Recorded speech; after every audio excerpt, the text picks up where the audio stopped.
So guys, iluluto ko muna yung butter. Iniinit ko muna yung mantika bago ko ilagay yung lulutuin ko yung tapa guys.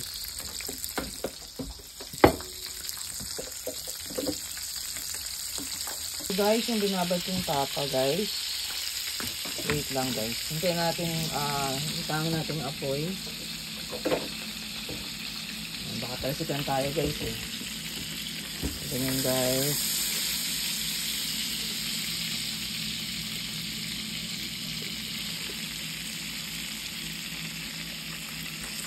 Guys, yung mga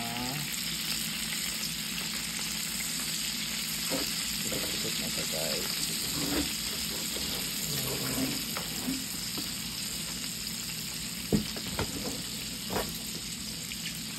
So, olive oil to guys, ginamit ko. Olive oil, tapos kakatas na yung bawang dyan guys.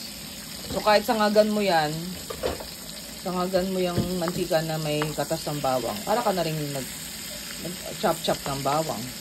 So, yun naman, ilang purpose yan guys. Kaya ako siya sinasama guys. Pagprito ko ng tapa.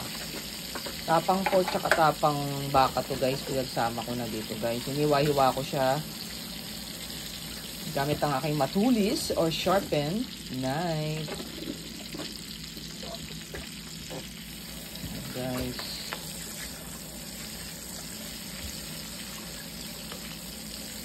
Igusog natin to guys. Mamaya ko nalalakasan yung apoy guys pag nalagay ko na lahat. Yung technique ko guys. Mga technique. Kita nyo guys, may konti rin bawang yung mga tapa. Kasi itong babarang ko may bawang.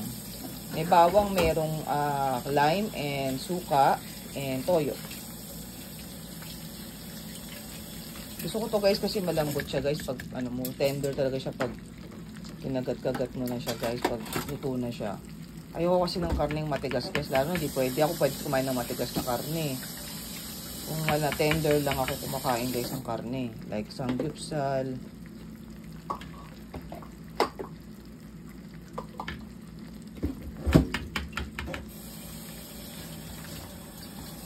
Pala yung binili ko guys na sangkalan. Maliit lang siya guys. Igisa kami ng asawa ko. Sa kanya malaki, sa akin maliit. Kasi minsan naghihiwa siya. Eh, di pa na, gusto ko rin maghiwa na. Mamadali ako. Gusto ko na maghiwa ng karne.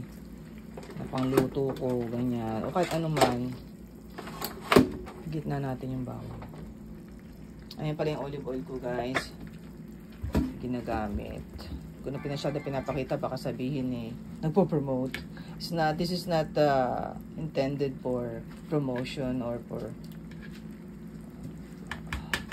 promotion of any product. No copyright, okay? Okay guys, ito nalalakasin na natin yung apoy.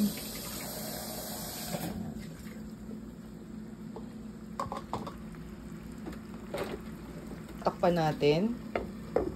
Yan, para makulog siya, maluto. Mahiga ko sa lutong ganyan guys. Tinatakpan, hinahayaan kasi para makulog.